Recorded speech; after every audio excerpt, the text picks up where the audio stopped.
Bonjour à tous, c'est Gaëtan pour le blog Maison et Domotique. Donc je fais cette vidéo pour illustrer un peu mon article parlant des Arduino, à quoi ça peut vous servir au niveau de vos projets domotiques. Donc là pour le coup, je vous ai préparé une petite démonstration assez simple.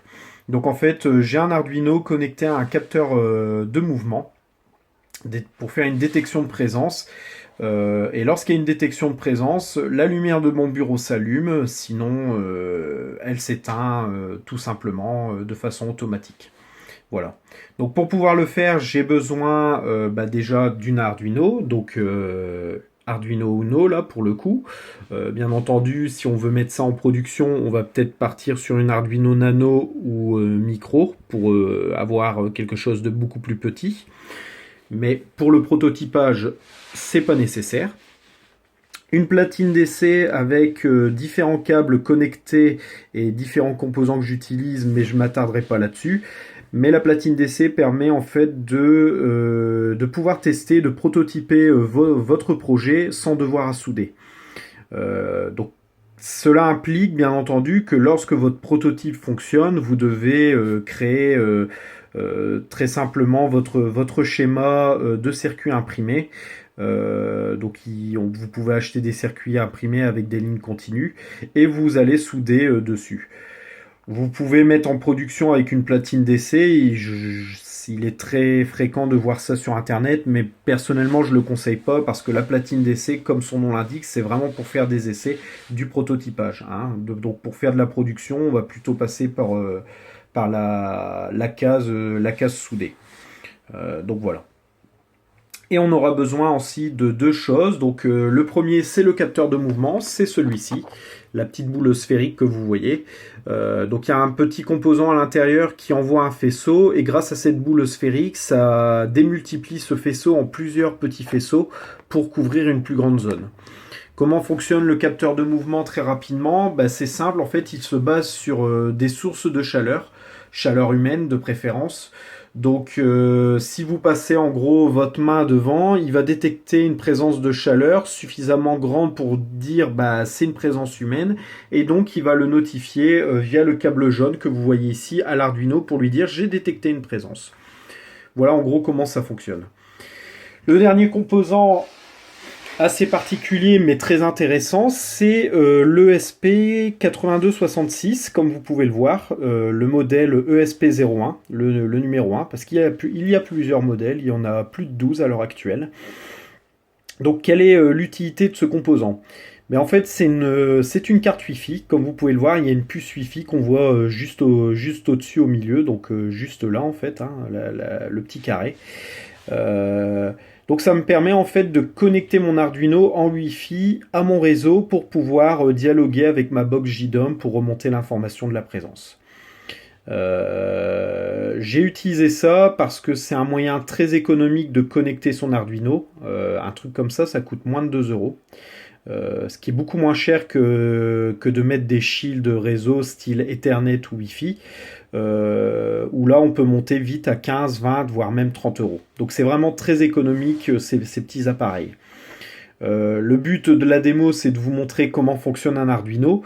Donc pour les débutants, ils vont dire ok, ça a l'air tout ça, ça a l'air sympa. Pour les plus expérimentés, ils pourront dire en fait l'Arduino ne sert à rien. On pourrait tout simplement utiliser ce petit ESP avec le PIR, donc en se passant de l'Arduino.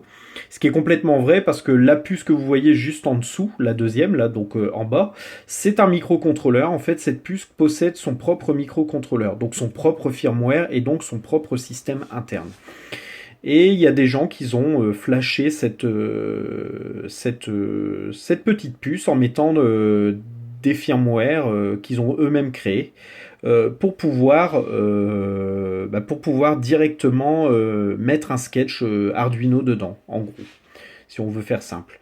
Donc c'est assez sympa parce que si vous avez juste un capteur à utiliser style capteur de mouvement, vous pouvez utiliser directement le SP. Et comme vous voyez, c'est très petit, donc pour faire des petits objets connectés, c'est assez sympa. Bon, bien entendu, si vous voulez attacher plusieurs capteurs, bien entendu, style capteur de mouvement pour là et capteur de luminosité, le SP01 ne sera pas suffisant parce qu'on ne peut en connecter qu'un. Donc voilà. Il est possible d'utiliser d'autres modèles de SP pour pouvoir le faire, mais c'est pas, comme je vous ai dit, c'est pas le but de la vidéo. Voilà. Donc c'était juste une petite parenthèse pour vous montrer que, bon, il y a les Arduino pour faire des objets connectés, mais il n'y a pas que ça, il y a d'autres petits composants assez sympas et que, bah, en regardant un petit peu sur internet et en expérimentant, on peut arriver à faire des choses assez pratiques qu'on trouve assez chères dans le commerce et que pour quelques euros, on peut faire son propre objet connecté. Et c'est toujours plus sympa de faire quelque chose de ses petites mains. Donc voilà. Donc voilà pour un peu pour la partie explication. Donc là, je vais vous montrer un petit peu comment fonctionne le scénario. Donc dès qu'il y a une détection de présence pour vous expliquer un petit peu la chose, dès qu'il y a une détection de présence, qu'est-ce qui va se passer? L'Arduino va capter l'information du PIR, tout simplement. Puis l'Arduino va dire à l'ESP envoie cette information à JDOM. Alors comment il va faire? Il va contacter l'API JDOM HTTP qui existe pour renseigner la valeur de présence. Donc c'est en fait 0 ou 1 dans un objet virtuel de JDOM. Cet objet virtuel est ensuite utilisé dans un scénario en mode provoqué. Donc si la valeur de mon objet virtuel change, le scénario se lance. Et par rapport à la valeur de l'objet virtuel, le scénario va interpréter s'il doit allumer ou éteindre la lumière, tout simplement. Voilà. Donc je vous montre un petit peu comment ça fonctionne et vous allez voir, c'est assez pratique. Voilà, donc on commence la démonstration dans le noir, étant donné qu'il n'y a pas de présence détectée. Donc juste pour vous rappeler, une fois que mon PIR a détecté ma présence, mon Arduino va envoyer l'information de détection par le biais de l'ESP directement à un objet virtuel de mon JDOM. Et cet objet virtuel va déclencher un scénario qui lui-même va interpréter la valeur pour dire j'allume les lampes MyLight de mon bureau ou je les éteins. Donc comme je disais, j'utilise des ampoules MyLight. Donc dans mon bureau, c'est des GU10, c'est l'équivalent des spots. Vous ne le voyez pas actuellement dans le noir, c'est un peu compliqué, mais elles sont au plafond. Donc elles sont bien éteintes. De toute façon, vous le voyez au niveau de la vidéo, tout est éteint. Donc voilà. Donc on va commencer par faire une présence. Donc je vais passer ma main et vous allez voir la LED rouge que j'avais mis sur l'Arduino pour du debug va s'allumer pour me dire j'ai détecté ta présence et j'envoie l'information directement à JDOM. Donc là si je passe la main, j'ai la LED qui s'allume et l'information est envoyée et ma lumière s'allume. Voilà. Donc là vous voyez la LED reste allumée parce qu'elle a détecté ma présence et qu'il y a une temporisation. Donc la temporisation permet en fait de ne plus rien faire au niveau de l'Arduino, de stopper tout ce qu'il est en train de faire, et de temporiser pendant quelques secondes pour laisser la lumière allumée. En fait, il n'envoie plus d'informations à JDOM pour déclencher la lumière ou non. Et là, vous voyez, la lumière s'est éteinte après cette temporisation, et comme il n'a pu détecter de mouvement de ma part, il a demandé d'éteindre tout simplement la lumière. Donc la temporisation, je l'ai faite à peu près de 20 ou 30 secondes pour la démo, pour vous montrer assez vite et pas faire une vidéo à rallonge. Donc là, je vais refaire un test. Voilà, donc là, la LED s'allume pour me le dire, et j'ai la lumière qui s'allume, tout simplement. Alors, pour la démonstration, j'ai fait une temporisation au niveau du sketch Arduino, donc codé directement dans le microcontrôleur de l'Arduino.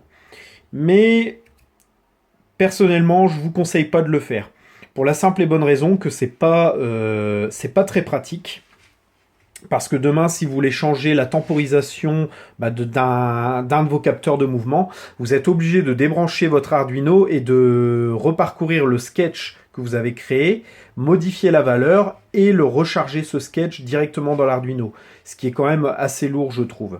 Non, le mieux pour ce genre de valeur, de serait-ce que pour les temporisations, le plus simple étant de les gérer au niveau de votre JDOM. Moi, c'est ce que je vous conseille de faire.